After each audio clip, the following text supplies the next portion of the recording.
August 2006. Lorraine Potter drove her mother Emily to the emergency room. She was complaining a lot. The pain was strong. She said, you know, it's a 10, it's a level 10 pain. It's very strong. And she had never experienced that before, but she thought it was her heart. As hospital staff performed a cardiac catheterization test, Emily's heart quit beating. Doctors struggled to revive her. After 10 minutes, they found a pulse and she eventually stabilized. Soon after, a doctor told Lorraine the terrible news. He sat me down and said, it's very serious. Your mom has a torn aorta. There is nothing that we can do for her.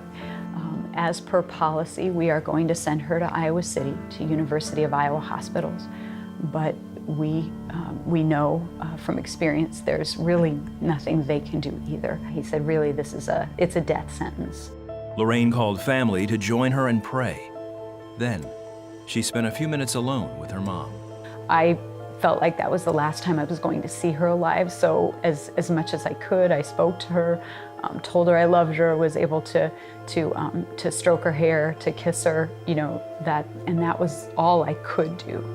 The level of anxiety, the level of grief was very high. At this point, there was no hope. You know, there was no hope I had been given. Emily was transported to the university hospital.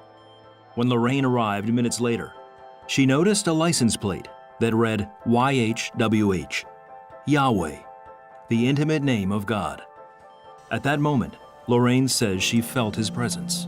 The peace that passes all understanding that guarded my heart and mind kicked in and came over me. And from that moment on, my anxiety was gone.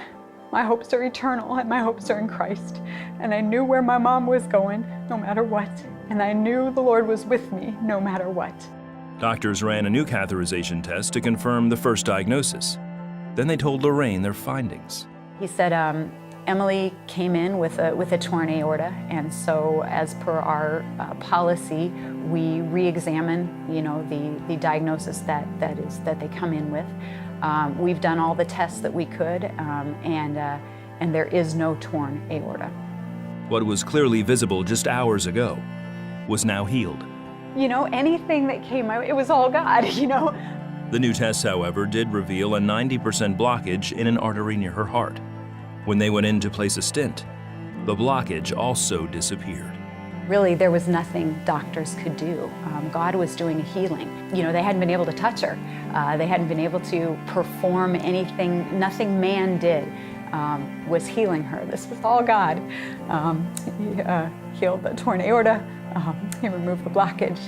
Doctors were still worried about another issue. The doctor explained to me at that point that they were not sure of her brain function, that it was a concern to them because she had been gone for 10 full minutes. They didn't know what her brain function would be like when she came out. The next morning, Emily woke up and tried to communicate. My mom was lying on her bed, fully intubated, trying to use sign language. We can't understand her. Finally, she's frustrated enough, so they get her a clipboard and a marker, and she writes down, no antegrade or retrograde amnesia. So I said, okay, well, I think her brain function's there. I think she's back. Miraculously, she had no signs of brain damage either. Emily and Lorraine say the presence of God sustained them through the entire experience. You know I was touched by God. And I think when He touches you, can't even explain it. It would have been fine with me if I had gone that night, but I didn't. And the Lord had something else in store. And I felt fabulous. It was an experience that I will never forget because of the way I felt when I woke up. I just felt like I wanted to stand up and dance and scream and sing and whatever. You know, it just felt so good. Today, Emily's heart is healthy. Though questions remain regarding what exactly happened, Lorraine knows it was God with them that made all the difference. The Lord really healed me 3 times. If you can have 3 miracles in one miracle, I really did. No torn aorta, no blockage, no brain damage. The joy of having her back was wonderful, but greater was the peace of having Him with us. Why He did this for me, I don't know. I loved Him before, I love Him now.